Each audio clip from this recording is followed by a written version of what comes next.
At last, the Sims team are taking accountability and acknowledging the fact that they've done us dirty with the skin tones and hairs. For those of you who are new to my channel, hey there, I'm Star, and I like to make Sims content that nobody asked for. Recently though, I've been focusing on providing Sims news, info and opinion videos. We all know that the skin tones in The Sims 4 have been a mess, especially the darker ones, which have been ashy, grey, look blotchy, and sometimes even a weird reddish tint to them. These skin tones have been like this for a number of years, and the community have also been speaking out against this when the darker skin tones were revealed years ago.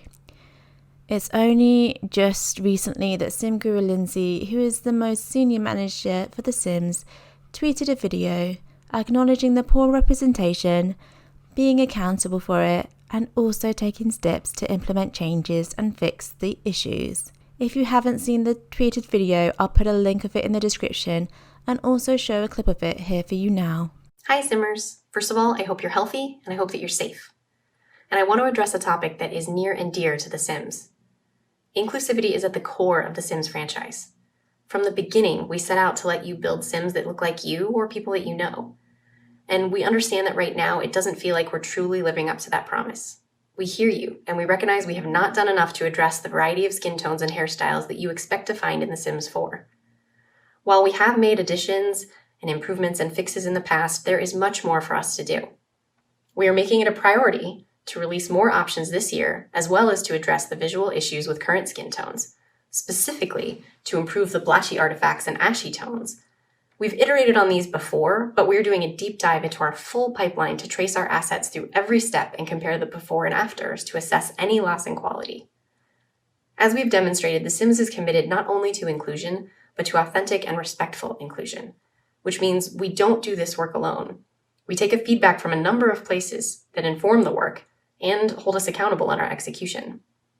They will strive to implement fixes for the bad, darker skin tones and give us more skin tones in autumn of this year, so that's just a few months away, which makes me question whether they'll be thinking of adding a colour wheel or adding one in the near future.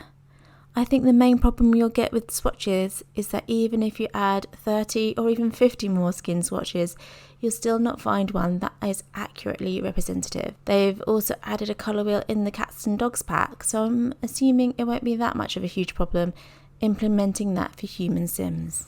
I must say I was so very pleased that they finally addressed this issue, as they've been so silent on it for far too long. My friend 25th and South, who is a Black Sims creator, has also released a video in relation to the Sims team response. I so urge you to go and watch this video. It was very insightful and she brought up some very valid points. I'll leave the video link in the description below, so please do watch it later. The only thing that I started questioning is why did the Sims team decide to address it now? For years, people of colour have been complaining about this, even when the new skin tones were initially released. The Sims team knew about this then and have for a while. It's just a little ironic that they decided to make a statement on this after the bigger channels or game changers, who are mainly white, recently decided to raise the issue and it became a big topic in the Sims media.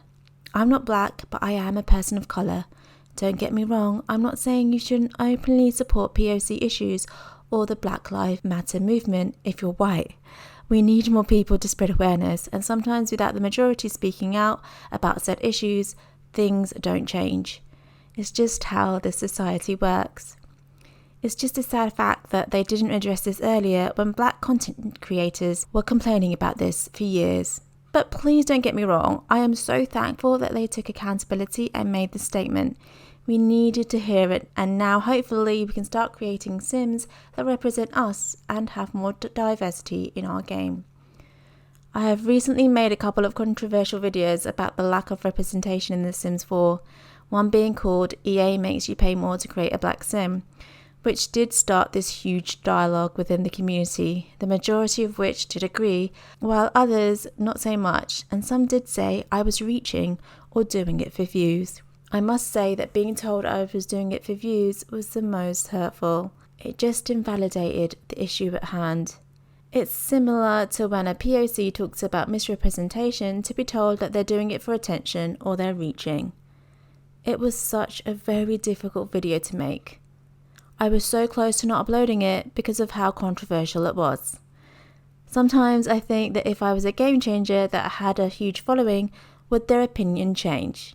What are your thoughts about the Sims team now finally addressing the skin tones and taking accountability? Did you see the tweet, or is this the first time you're hearing about it? That's all from me, guys. Keep shining. Until next time. Bye.